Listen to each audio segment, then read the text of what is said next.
scan. They will kill him off. See if they can get out though, because OG, they want to fight back. They get the setup on towards Nisha. The Requiem comes up. The burst was already there. They've killed Nisha off. Jumping forward, they get the full combo. They don't care. They're going to try and close in on them. They'll jump Tofu, but Tofu's still able to get the golem off. He gets the golem down on towards them. Natsumi commits him with the BKB, trying to chase Tofu, but the Stampede, the Crimson keeps Tofu alive a little longer. He'll finally fall, but it took so much coming out from Natsumi. They get the jump. Nisha's in. He finds the opening more. They manage to get the setup on towards him. Someone's going to bail Natsumi out of here. The Abyssal Blade slapped down on towards him. He's gone. They've killed Natsumi off. Dead for 90. Another turn towards him. He's got the Eldis to protect him. He's going to get the chance to get back down to the low ground with the axe here. He's going to look to survive a little longer, but they'll kill him off. Nisha in with the jump. Michael Raw on towards Natsumi. Natsumi's in trouble. He's gone. Can they look for the killing blow? They're ready to go in. Nisha makes the jump. Straight looking for them first, but the Eldis keeps him fine. They're able to turn him. He's in advance to get back in on this. They're looking to just end it. They're on to the H. The fortification comes out. Heads up play. But the base needs it. It's going to be an immediate back team. They're trying to end it. They are going to get the control here. Ice Blast, a huge Ice Blast. They pretty much go full off them. Can they finish the edge of it? This time they can. First target they run into underneath the tier 2 tower, and they easily hit him. Now the roar goes out on Got the Juice. Half HP already.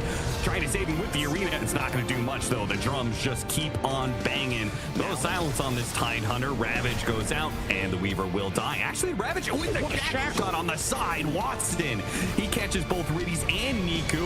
Now Niku, whoa, big turnaround, though. That is going to hurt a Raptor Dance.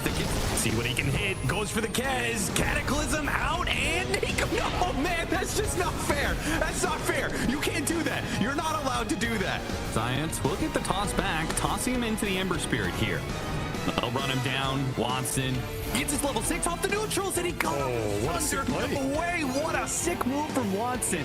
Giants will follow through with that. Got the toss back. Automality. Jump in the middle of this. The Aeon Disc. Sparing Giants a little bit, but the Niku is going to be in some trouble here. Got off the Sleight of Fist. Does manage to jump back to his prison. On just a sliver of HP. Watson, though. To travel in. He's about to go for it. Go straight to the root. Oh my second. What? 5 HP is all that's needed. He just needs 2 shots. A dead shot hits him. Got the juice. Needs some trouble. Oh my. Go finish it off on the Ember Spirit. It was so crazy how best of fives played out yesterday, but we're seeing the full run that these teams have made to the grand finals. Most notably Liquid, who have been in there since the quarterfinals. Their best of 5 against Falcons going all 5 games. They eventually win out that game. And then to come up against OG and kind of just have this clean 3-0 is what I'm going to say. Clean. No, I think game 3, it wasn't close at all, T. But I mean more like that was exactly what you want to see in any series, in any playoffs, right? That game 3 encapsulated everything that you want in a Dota game, right? Like OG, like clinging on, doing everything that they can. The final moments where you're trying to kill an Ancient, and like you could even argue OG could have won that game, would have had a whole new story. But yeah, Liquid, they are looking very, very scary, looking very, very good. But I just want that game 3. I want one of those games in this grand finals. The one where we're like at 80 minutes and there's mega creeps against buying mega Abyssal Blades on support, and you got double mega creeps. Like it was, again, all the intensity. Of course, you can see OG not being too happy, of course, but for Liquid, again, I think it's just relief, right? When you look at like this roster, like the fact that they are looking towards this, you know, maybe getting another trophy under the belt, it's yeah, relief. I mean, so far, like every BO5 has given us something, like whether it's crazy or different picks or going to 80 minutes. I will say Liquid, from the start of the playoffs, I had pretty high hopes like in this team. And I think every single series, they're doing something better. They're improving how they play, how they pick, and what they do together just looks super, super clean. Just to go back to OG, you know, obviously it's still a better placement than what they have shown us. I think they still have a lot of room, you know, to improve. They haven't been together all that long. So, you know, I still got very high hopes for them. They just didn't really get to show, I think, their full power yesterday. Yeah, but it is great practice, like that we've talked about it before. The best of 5, it is important reps that will be very, very good for them in the future. And I also, just as a side note, I think it's really, like, I think best of 5s are awesome because you get so much more emotion from these series. Like, you can see they're so much happier. Like, they're like genuinely, oh my gosh, we won, thank goodness. You know, and they're like, the hug, like, you can see more. And I think you don't see that often in Dota because people are locked in. They're like, we got another series, we got another series. But when you win the best of 5, there's way more of like a release of tension. And I think that's really cool to see. And there's no silly lifeline, you know, there's a low bracket.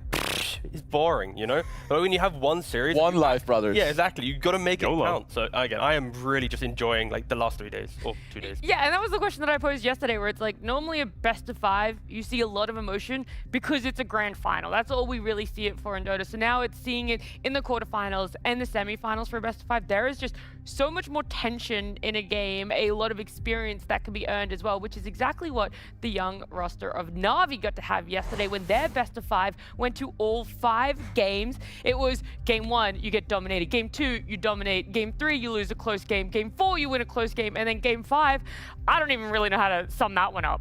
I mean, game 5 was just super chaotic. Like all of these things, like also going back. And we could also see, I think it was after, maybe it was after game 3 or game 4, like Na'Vi, they took a lot of time on the stage. Like Oh, Quinn that was game 3. Yeah, like it's like after these games, you need to understand what are you talking about, and you can tell what Quinn was saying. You know, the emotions, like understanding what do you need to talk about, but you know, they put it together, went outside, had a good talk, and obviously they brought it back, and they gave us some banger games.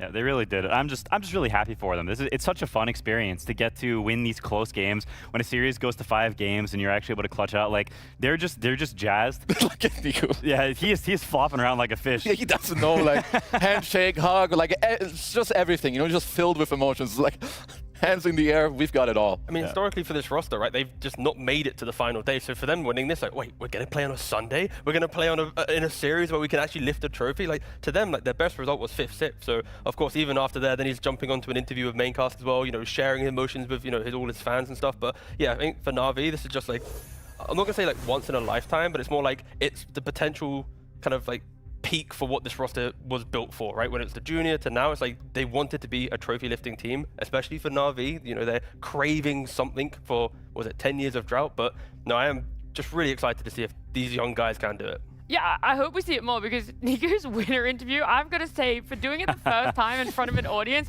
this man really delivered. I think it was one of my favorite, like, debut winner interviews we've gotten. Yeah, this guy's got charisma, and so I really look forward. I hope they keep winning more because I want to hear this guy with a microphone in front of him more because he is actually hilarious. He's no inhibitions. He's got that like super young, like I'll just say whatever the heck I want. I don't care. Right, no repercussions. Yeah, exactly, and that's very refreshing to see. He might need a little bit of media training though, you know? Nah. That's what makes it good. You know, Not like having that the media upper training. TO, you know, like the slam dunk, you know, we might need to like just for that, you know? He wants to play other tournaments and stuff, but you know, yeah, he's got charisma for days. It's the no filter stuff, you know. It gives like a different side to people, and I think also you could see it in like one of the pictures when after you win a game that it's so important that I mean he was FaceTiming, you know, maybe it's his mom or his dad saying like, yeah, we're making it, you know, we made it this far. It was an interview with on the phone. Yeah, with the Ukrainian broadcast Maincast. So he was doing. That's good enough. Instantly jumping on. Yeah. So it wasn't in front of Dad, but it was still good. There we Still go. good. Still good. Back to you, Kwezu. My point was done. You just dunked on it. Bam! No point for you. Back to you. It's actually going to be way more enjoyable than listening to me talk. It's going to get to see our play of the day done in SFM by Demuria. Liquid might go for a Roche first and then go for the all-in because there's no glyph. But there's a lot of summons too.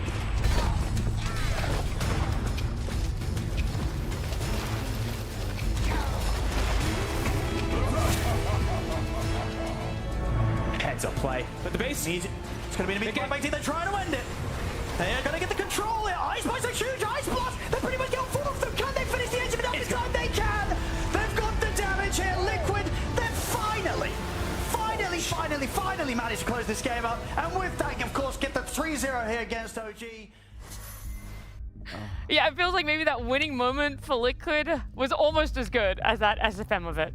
My God, I wish the clip lasted longer so we could hear Owen and Fog cast more. It's actually like, it's such a treat. These long games, they're such amazing casters, and getting this long, extended hype game with like some of the goats of Dota casting, maybe the goats. It's like, it's actually sick. It's so hype. We should have given Demura like a week to make that one, so then he could do like the final 5 minutes maybe, and then he could have done like the clip after clip after clip. Exactly, turn it into like a short film, and yeah. But again, amazing as ever. It is a lot of joy to get to see that, and it's going to be joy to get to see some more Dota today. We're going to take a look at our very limited schedule because all that is on the cards for us today is our grand final. It's going to be starting it pretty soon, and it's going to be up against Team Liquid and Na'Vi. 2 teams, 1 final, 1 trophy. Liquid took the long route. No shortcuts, no free passes, obstacles on their way. Na'Vi never blinked. Group stage locked, semi-final handled, a clear path. The bracket split them early. Liquid had to fight through it. Na'Vi in full control. Now the paths collide. Momentum versus control. Rhythm versus preparation. Pressure tested versus pressure avoided. Everything on the line. No tomorrow, no second try. Liquid wants to finish what they started. Na'Vi wants to prove the direct route was the right route. Only one team walks out as a champion. This is Blastland 6. This is the grand final.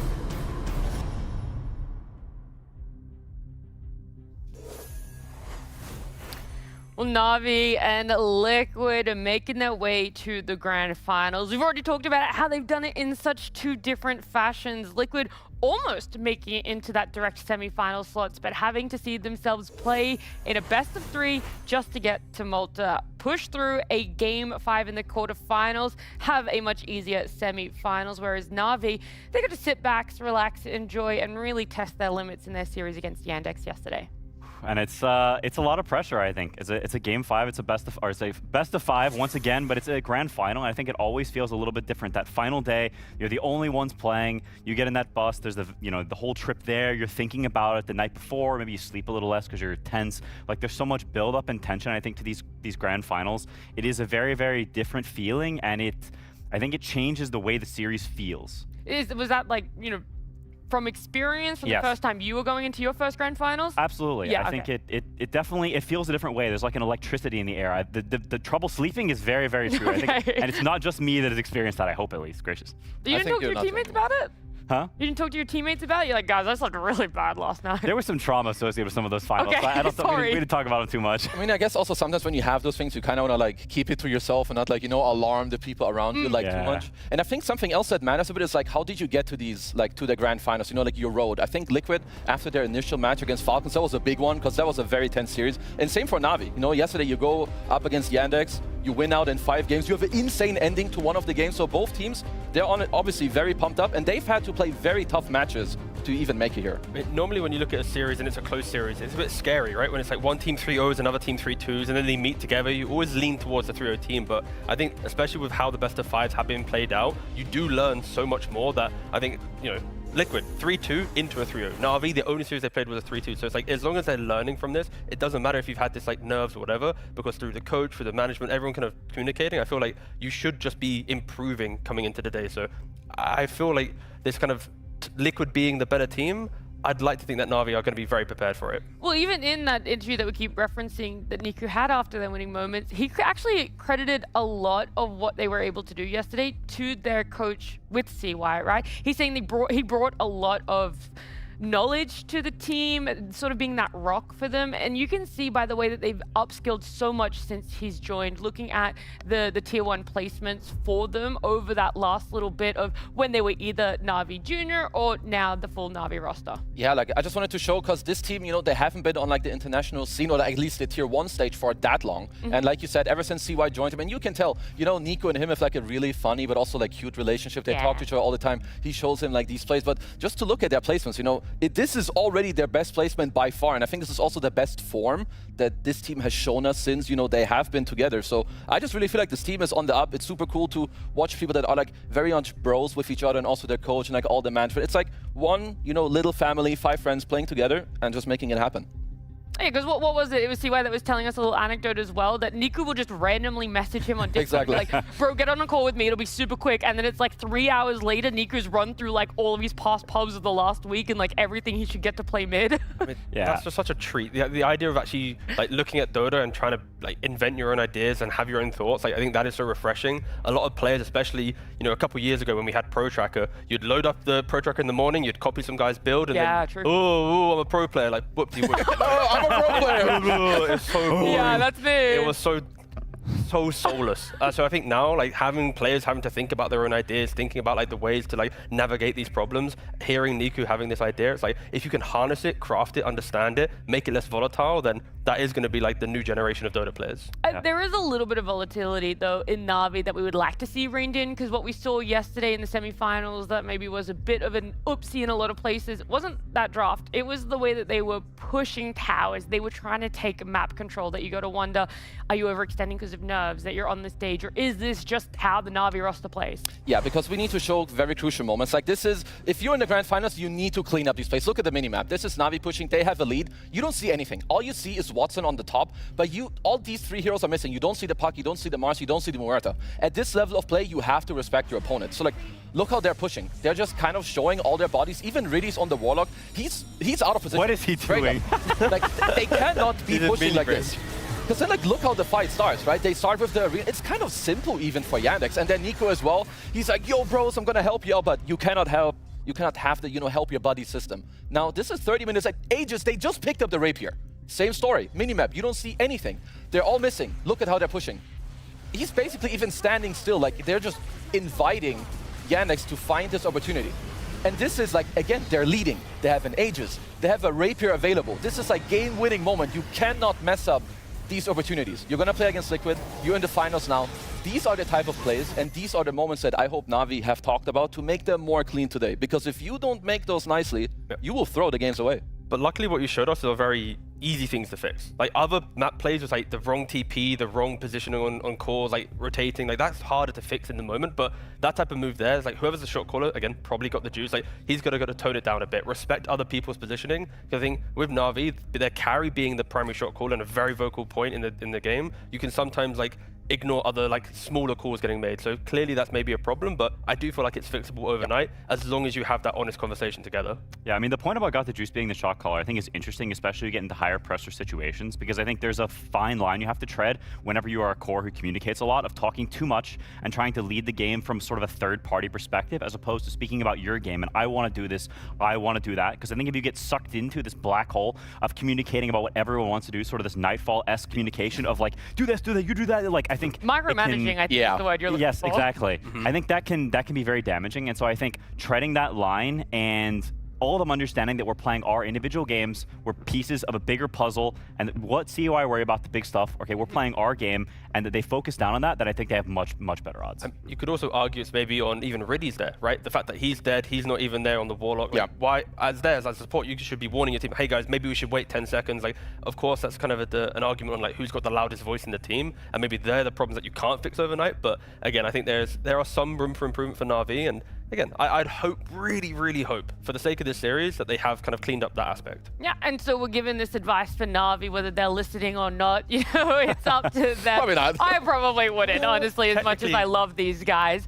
But we can also talk about Liquid, because it feels like we've been much less critical of them, and that is just because they have been playing fantastic Dota. We've already talked about it. To push 2 of 5 games in their first best of 5, come out victors, and then 3-0 against OG, it is really hard to sit here and say things that they haven't done wrong. Yeah, I think the tempo of their gameplay and the speed, some of these early games they've had, some of the dominant performances, I think are like Liquid of old. And when you think about that team, it was always like they will get to the finals, they will be top 3. There was never a question, it was just almost a fact. And I think while they're not quite at that same level, they are getting back up to that state, and I think people are starting to believe again. There's sort of that re-instilled faith that when you see Nisha on a team, they will just be in the finals. It's just, it's just fate. I feel like Liquid's had some calibration throughout this slam, where it's like they're trying to find what is Ace's role, like what type of offlane does he want to be, how are you enabling like the hero pool of Mickey, even Nisha to some degree. But I feel like the last series, like they've locked it in. Like they know exactly what they want, they know how to punish certain people, and of course coming into this, it is going to be a battle of like Nisha shining in the last playoffs. Can Niku step up to that? Can he, just survive the lane in Nisha in the form that he's currently in? It's like also to me when I look at Liquid, I think people weren't too sure, myself including, how are they going to mesh together? Of course, they had a lot of changes. They brought in Ace and Tofu. Tofu had to do a lane swap, but I think they've all like proven their individual skill and excellence in this tournament already. But not just that, I think now it's starting to click as a team, like starting to understand how do we want to play, how do we want to draft, how do the heroes function together, and this is really what is making them, I think, look so dominant in this tournament so far. I mean, their drafts just feel better.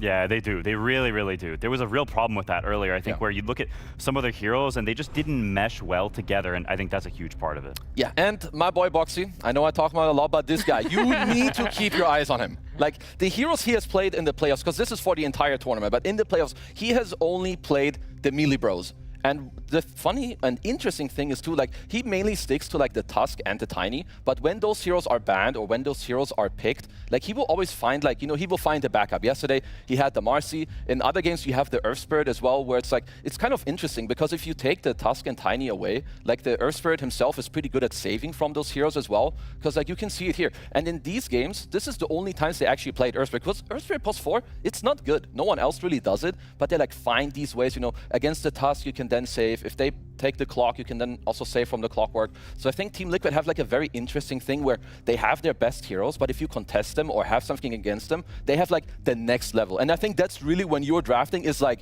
the best it can be. When you're ready for what they can do against your heroes and you even have the answers to those. I mean, the Earth Spirit itself is just so refreshing to see because he's playing on the repositioning of the hero, but also it's not an Earth Spirit game where he has no one to play on. Like, in all of those 3 drafts, like, there's a support or a core where he can go to and go, I have purpose in the early game, and I feel like Earth Spirit to me, it's like, it's a hero that's been just lost for so long. And now Boxy bringing it back, knowing that he is going to be this map playing 4 hero in the melee role, then I would argue Na'Vi needs to maybe think about that, be ready for his rotations. But again, it is just a treat to watch. I love seeing these type of 4 players in the game. Yeah, it's honestly super exciting, and it reminds me of like the old days with Crit and Jarex playing this hero. Like when I think of Earth Spirit 4, I think of those 2 players specifically, and I think Boxy fits in with them in terms of this like killing playstyle, hunting for kills. You're always the one starting fights. This, you know, we talked about it, this dog on the leash mentality, and I think he very much fits in with them. And it's like a blast from the past. And whenever people like sort of dig back to old heroes, old concepts, I think that's always like very refreshing and just cool to see because it reminds you of like, you know, older areas in Dota. I think that's awesome. But there's a mix when it comes to Liquid. You're talking about like those old play styles, those old theories, but they're also incorporating the newer heroes, right? We've got to talk about Largo here because when Ace has had his hands on this hero. Yeah, I gotta give a shout out to production because they cooked on this one. But like you're saying, they've got the new stuff too. You know, Ace, look at what Largo will do to Riddy's hero pool. You know, he's sucking the Ringmaster so hard, he's even starting to cry. This guy, Riddy's will have to pay attention to what's going on in this game because Ace on the Largo, he's gonna sing those tunes and he's gonna lick his hero pool. I mean, you just dispel it for days. So, absolutely. Yeah, I mean, of course, Ace is becoming one of the better offlane Largo players. He's doing exceptionally well. One little critique might be the balance. Critique? Yes. Please if go. I may. Am I allowed? You may. You may. Mother, may I? Thank you very much. I feel like Ace is a very strong Largo player, but because it's such a new hero, the ceiling of Largo is so high that the pro players still haven't, you know, mastered the heroes. Like, we're seeing very good play, but I still feel like there's still room to grow. There's like managing the use of your Rhapsody to then go for the lick, to then reset, go back for Rhapsody. Like, you can do so much more on the hero, but again, Liquid, one of the best Largo licking teams in the game. Oh my god. Amen. Can't spell Liquid without Liquid next time. Oh, it's true! Yo, give me that. I mean, you can. Liquid literally don't have a K in their name. It's You're thinking way too deep. Stop that. Just Sorry, my bad. I'm gonna. Apparently, everyone else can offer critiques, but not me. Instead, I'll just talk about the fact that maybe Ace getting the Largo, we've hyped it up. Boxy, his melee position forwards, but what we're really overlooking on this side of Liquid is Nisha, and just how uncontested it feels like he's been in that mid lane. It really has, and I think we looked at some of their past games, and for almost all of their recent games, he has had a favorable matchup, or at worst, an even one. And I think going into this matchup, while I think Nisha is probably a more consistent and dominant player than Niku, I would say on average, I think there is a slight mix-up in this, you know, best of 5, because I think Niku is actually someone who's willing to counterpick him. I think the past couple of mid players he's played against are very much, we're just gonna draw, we're like, it's whatever, shmeep shop. But Niku, you heard it in his interview last night, he said, I'm gonna smash Nisha tomorrow. And while he may be meaning a little bit, I think the mentality is very, very good. And I think actually trying to stick it to him and say, you're gonna play hard lanes tomorrow, or we're gonna play contentious lanes that I can actually beat you in. I love that mentality, and I think it's really important against Liquid, because if you give this guy a free lane, you know what happens. But that's why I'm so excited for this series, because of course, you know, team versus team, but in the mid lane matchup, the way that Niku was drafting, like, he tried picking a Bristle into a Beast, it didn't work out. Like, what other ideas does he have to try and play into Nisha? Because Nisha is like, it's a Lesh or a Storm or a Puck. Like, you kind of know the style of hero coming. Maybe Niku has cooked up an idea. So game 1, game 2, Na'Vi can kind of go a bit more creative to try and test it, and then they might recalibrate themselves if it doesn't go out. But I am really excited to see like what is in play for the grand finals for them. Yeah, we've had a lot of celebration around Liquid, them making it to a grand finals in what feels like almost an eternity. It's not that long, but it has been a while. Of course, yesterday as well, we had Mickey and Boxy celebrate their 1000th win as a duo, but there's another duo that we haven't really given the limelight on, and that is Ace and Tofu. I guess, when did it actually start? Was it, what team was that? It's like so many years, like 5, 6 years ago, so I don't even know. Like the stack started with Misery. I think we were called Hellbear Smashers at first, where was also the first pro team for me. And I was like trying to get in, playing tryouts and like be with the team, and he gave me a shot, and also supposed to play 5, even though I was a post 4 player back then, and it was laning with Ace, and like I knew his name before from pro, but he wasn't at the ladder bot at that time because he was also at like some break before that and was teamless also. And I don't know, it was like just a new guy back then, and I was like asking. I had no idea who you were. If he wants to play like some know. duo queue to like, I don't know, get to know each other better and play. And then from scrims and play, I don't know, we just like started playing games together every day, and that like kind of clicked right from the get-go. Because I remember I got invited by Misery at this time, and I wasn't really planning to like really like try hard in pro at that point. I kind of just wanted to chill. But I got the invite, I'm like, okay, whatever. I have this, I might as well just try it a little bit for fun. And I didn't even know who he was. But then we played a bit together, and I don't know, it was a pretty good journey. Like, it was actually fun, it was nice. So it was like a lot of motivation, and then, I don't know, we click well, and that's kind of how it started. And like, we play at the evenings as well, and like other games and shit. Yeah. And fast forward is like, I don't know, like 5 years by now. Yeah, that's right. They're just such a funny duo where it's like you put them to interview each other and they're like, I actually don't really know this guy, but they know each other really well. Yeah, that's classic. It's classic guy friendship. Yes. You're like, you know everything about their favorite Dota hero and this and that and the other, but like, And what's your that's it. birthday? How old Yeah, are I'm you? like, what's that full name? No idea. Where are you from? I don't know. So, I think it's one of literally those. classic. Yeah, it is. You're going to talk about the important things, you know, and we're going to talk about something else important. When it comes to Na'Vi and Liquid versing against each other in a grand final, is their coaches. We haven't talked about it at all, but CY and Blitz have a very long-running history of grand finals against each other. And Quinn, you could give us the insight. How single-handedly is it advantageous to CY against Blitz? Well, I believe we were 5-1 against Liquid. Now, the tournament they won, we don't need to mention what tournament that was. Okay. But before that, We won't talk about that one. Yeah, we won't talk about that one. But before that, we're 5-0, and CY is very, very confident in grand finals. I think he is a very, very good drafter. He is the one clicking the buttons for the team, and I think his prep is very good. He's very confident in his ideas, and I think also you heard it in Niku's interview. I think they believe in him a lot. I think he's someone who's very good at sort of binding his team together and being someone that people believe in. And so I think it's very good for them that he is drafting for this finals. I mean, it's also that they don't really talk about, but CY entry to coaching was with gaming, right? So you enter as gaming coach, you then of course then win a lot of stuff together, and then your next job after that is joining Na'Vi. So for him as well, it's like a true test as a coach. Like after gaming, can you bring another team up to be lifting trophies to get them to a grand final? Is already very impressive, but I think there's already kind of that thing where this could be the start of lifting many more teams up. For sure, CY has added a lot. Blitz as well, long running with his team on Liquid as well. And whilst we love talking about them so much, we really just want to get to talk about Dota. And so we're going to begin our grand final with a Game 1 draft.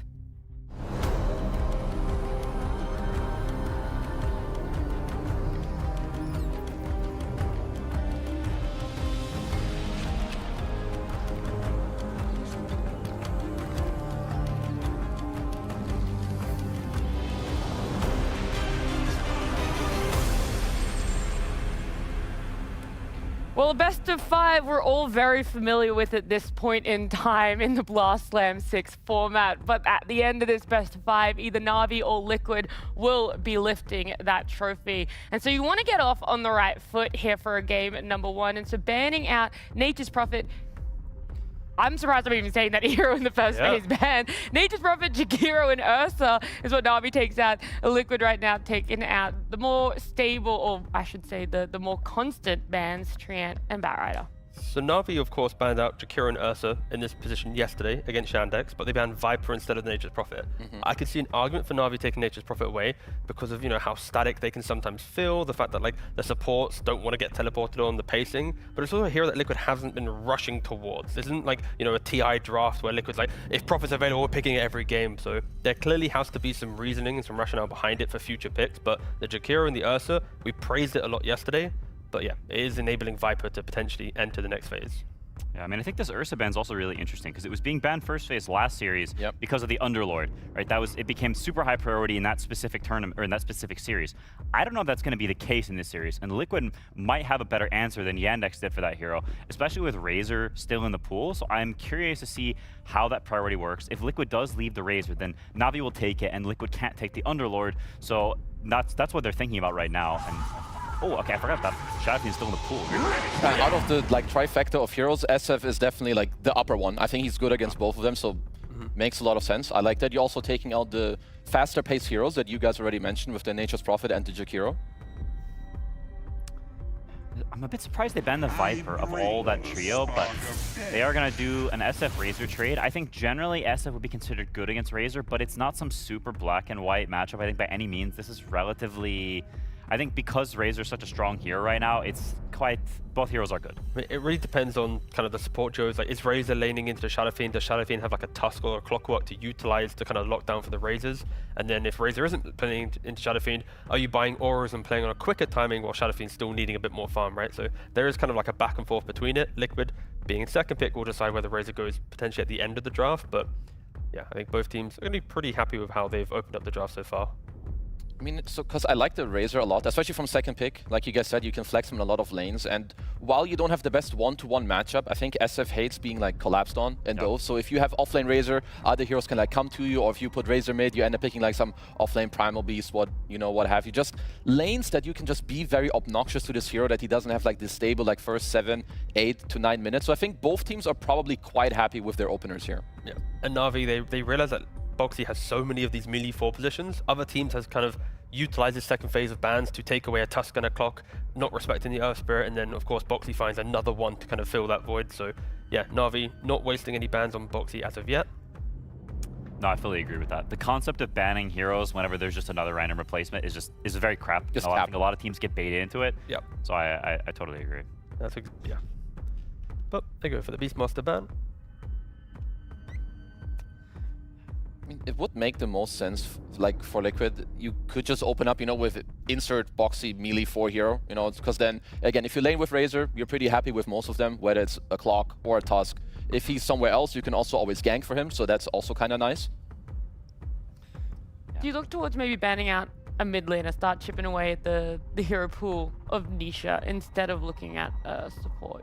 Oh, they just do Centaur instead.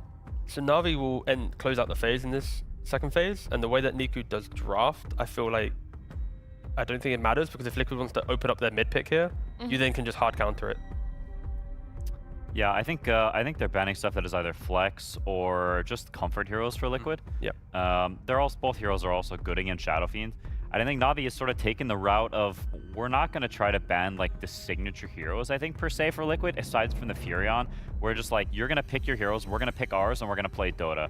Because I think it is a bit difficult right now with the hero pool that Liquid has to actually ban them out. And so I think it is correct to take the approach of, we're going to ban heroes for the game specifically, we're going to ban for our heroes, and we're going to just go to toe-to-toe with you because we can't actually ban you out. And there's that Huskar respect ban. Okay. Interesting. I mean, that begs the question, what is Na'Vi going to counter it with, right? We saw them massively prioritizing the hero yesterday. They banned the Ursa probably for it, and now it's here again. So have they thought about it more? Do they have an answer for it? Do they think Shadowfiend is good against it? There's a lot of questions around this hero because it is very powerful, and I think Ace is probably the best Underlord. And Shadow Demon is still in the pool. Being able to throw kind of, one purge on either Razor on them, it's going to feel quite good. Eventual breaks down the line, just slowing up, but it could just make your draft a little bit too slow in the early game against Liquid. That's something that we need to remind you, right? Liquid is the team that is just better in the early game than Na'Vi. They're a lot more aggressive, even though there's kind of, I think, one game in Na'Vi best of 5 yesterday that they kind of showed it through the Huskar, but kind of on average, Liquid just has better pacing early on. I would prefer the SF, I think, to maybe just be straight up as a carry. I think he has an okay matchup against Unlord, like about as good as it can be. You're good against the Razor. And I would prefer a mid hero, I think, who's a little more mobile than just putting the SF mid where like Unlord can gate on you. I think you don't really enjoy ganking this guy. So I would look for Navi to maybe pick a +5 that helps the SF lane. Like whether it's perhaps an Undying, I think, could work.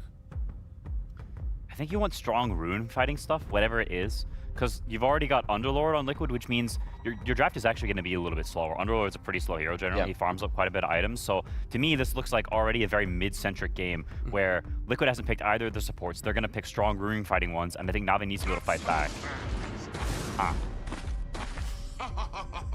Okay, so Navi picking up Disruptor. I think my slight hesitation is with Razor potentially going thrown into mid lane. Like you buy one aura, Underlord buys the other aura, and then you don't really care about static storm on this. You just dump them all down and you survive through it with a pipe and a crimson to protect you from magic and then right click. So yeah, but Navi, they are going very much, we want to be in your face. Tiny, be it 4 or mid, hopefully 4 position. They all want to find kills in laning phase. I mean, maybe there's a world where they like the Disruptor, because generally when you look at Boxy's pool, it is like a melee 4 pool, which they don't mind Disruptor as much, but I think when you have a double melee lane against like 2 counter picks, you can sometimes have like a super strong, I think, safe lane. Maybe they want to play with this. I will say for now, the tiny SF Disruptor, it worries me a little bit, but it depends a lot on like the follow-up, because Disruptor needs pace. He wants lanes he can play with, lanes he can go to where you can collapse. But I think Liquid for now also, they have quite good heroes at like holding their own ground. Yeah, they're very robust, and Tiny Disruptor together. If you're not snowballing, now you have these 2 heroes that need to kill. If they're not getting kills, they're not getting gold, the map's not developing, and it can feel very stale and static. And now you're playing against 2 saves. Like he mentioned, you're playing against the auras. Like I think already from these heroes, the clock is on Navi that you need a good early game, you need some snowball, and you need actually to make them bleed on the map. Yeah, and that's of course going to come either from Nico on the mid lane, and then the off lane. They're kind of the next 2 picks available. And for off lane, I'm trying to think what PMA can go to be a bit disruptive, but you're playing into potentially a Razor or a counter pick. So I don't think you can really rely on PMA being like the fix to this. Of course, Niku, that's now kind of gonna take the pressure. I mean, what pick do you go for here as Navi? I feel like you do see the double melee. I think Unlord is kind of like hard a lot of the times. Oh, off lane, you know? Yeah. All right. I mean, this to me fits their draft. Like you picked Tiny Disruptor. I think you can't go back and like even it out really. I think you're kind of committed to the bit and that you need the snowball. And I think Phoenix offlane is very explosive. It is not something people play against very often, and so I think you won't have as good of an understanding of laning against this hero as you will against other heroes. And if you die one time in lane against this hero, he gets his urn, like the game can collapse to a ridiculous degree. And Liquid's heroes are all really bad against Phoenix. Like they can't kill this egg at all. They need attack speed, all of these heroes to function. And so I think it's a pretty cool Phoenix game, and I think PMA is kind of a specialist on this hero. Yeah, also I like Phoenix a lot against saves. Like let's say you start the fight with some Tiny and you just drop the egg. Like if people get, you know, disrupted or snowball saved under an egg, well, they're straight up coming to an egg that is even closer to exploding, still keeping you there in the area. So I like this a lot, because they needed like these other heroes they can play through, and like Quinn mentioned, they don't really kill the egg. It's also a super good Sunray game, at least for now. You know, you have Underlord, Razor, they're kind of tanky heroes, so I like what Navi are doing here. But in regards to the carry picks for Liquid, let's say you do put the Razor mid, then there's still like Weavers and potential range heroes that Mickey can pick up to, again, lane's not going to be good at all, but I'm talking like once you sort of get into the mid game, the egg's not a problem. You've got Shadowdean with the shard for the cleanse, so then you can get rid of the fire spirits. Yeah. And it's a matter of, does Liquid want to respect the laning of Phoenix and pick a real strong laner, or do you want to play for the, let's just delete the egg and this core can never really play the game because you're just in a bad, you know, one-to-one matchup. Yeah, I mean, the cleanse is definitely an important point. Like Phoenix in the mid game, like going toward the late game can already be a little bit dicey pending. So if you have ways to purge off all of his garbage, then his impact can fall off some. That's where I think you need to rely on the Shadow Fiend in this potential last pick. But Nisha or Mickey will have the guaranteed last pick, so they'll have that extra counter pick up their sleeve still, which can change some dynamics. Yeah. Then do better, Gyrocop. To be fair, if you put Tusk into 5 with Drinking Buddies and just keep flacking the wave, then it would have been hard for Phoenix to kind of just dive underneath the tower. So that's another option as well. Liquid just finds like a wave shoving carry. Coddle carry. I don't know how to respond to that. I was gonna say that was a real hit with the audience here. I feel like Coddle carry is like some Navi stuff, you know, some CY cooking up some Pugna carry, some Coddle carry. which we do not really want to see. Which No, team do you want to win this don't. best of 5, sorry? I'm an unbiased caster. Well, Very analyst, unbiased. Yes. I am normally very unbiased, but I'll be honest, I'm actually, I'm leaning Na'Vi. I actually, for the first time in my life, I actually want Na'Vi to do it. Niku Ember. This is an okay Ember game. I would say it's good against Razor, Tusk, and Shadow Demon. It's generally pretty bad against Underlord because Ember is sort of mid-range poking damage. Underlord gives you all that HP regen, and then of course the classic Pipe and Crimson. So it's a mixed bag, but it is very good with Shadow Fiend. And I think when you have Shadow Fiend in your team, you need to enable him with lockdown, with catch, so he can actually get these right clicks off. The hero is a hero that needs help. He doesn't provide all of that for himself. Let me see. What is there? I mean, I'm pretty sure you can put Razor mid against Ember, right? If you want. It's not like a bad matchup at all. Oh, it's good. Yeah, I think for carries there's like Weavers. Maybe for mid. I mean, what do we like mid against Ember? Maybe there's like Slardars, but I think Phoenix is quite annoying for this hero. Slaughter is okay. I don't think it's anything crazy. Yeah. I mean, a lot of the best ones are already banned, like Huskar Viper, Batrider, Beastmaster. Yeah, and we're not really in a meta of picking up carries that have natural dispels in them, because that's one way to deal with a Phoenix, but again, you don't really want to put yourself in that position. It's kind of like an odd thing. Okay, so he's going to mid-Razor. Yeah, I mean, I think Liquid is just going to accept that there will be some difficulty in lanes, but as long as you don't over-rotate and try and save each other, you will inevitably have one Pipe, one Crimson, and then of course the Shard on SD, and that's when you play for the fight. So I feel like it's on Na'Vi to be the ones utilizing the Phoenix, have the Ember make the moves. I want to see the Tiny Disruptor holding hands, like it's go, go, go from them. And it's kind of, you just got to make Liquid overlap their farm at some point. Like, don't allow them to get to 15 minutes double aura, and you don't really have a major kill lead. I think there's a lot of pressure on Niku in this lane because Liquid supports are good at fighting around mid, but Na'Vi wants that snowball. They want it too. And this is a lane that can go very poorly for Ember, or it can be drawish. And I think if Ember hangs on and you get the drawish start, then I think in the game it's pretty bad for Razor because you don't actually do anything to Ember. So this is one that Niku, he needs to play the lane well. He needs to do all the small things right. And if he does, then I think he can be set up for success this game. Yeah, it's also a matter of if he does well, then he can actually play onto the Wisdom room. If you get double Wisdom on the side of Na'Vi or Liquid, it's so important for your draft. For Na'Vi, it's for survival, continuing the aggression. And for Liquid, if you get double Wisdom, you delay the aggression of Na'Vi to buy time for the cause to be happy. So I'm really looking at 7-minute mark of the game to be really important. I mean, I just like that both teams have the drafts where they can fight into each other. Like, we've seen it throughout the entire tournament. If you're not ready to fight back, you just get kind of owned, especially by Liquid. And I think Na'Vi have a pretty good draft, like, you know, fighting back. They've got the Phoenix. They have good team fight around it. And I also agree, like, the first 7 minutes and also, like, the first skirmishes, like, minute 10, are super important for this game. Would you guys say then that you're favoring one side if you just had to put it blankly? It's kind of hard to choose. I'm leaning slightly Liquid just because I think Underlord is really, really good in this game, and if Na'Vi don't get off to like a very good pace, I think he's going to be incredibly toxic with like his double aura and also the Axe to like catch the Ember later. But Na'Vi have like the type of draft where if they get off to a good start, they can definitely snowball. You guys only get to pick one team. You don't get an explanation. Liquid. I'm going to say Na'Vi every time. T, the contrarian, but also a ride or die right now with Na'Vi. We do like what they've gone for as it is so Na'Vi-esque, but Liquid right now on an absolute steamroll. Let's see if it continues for our very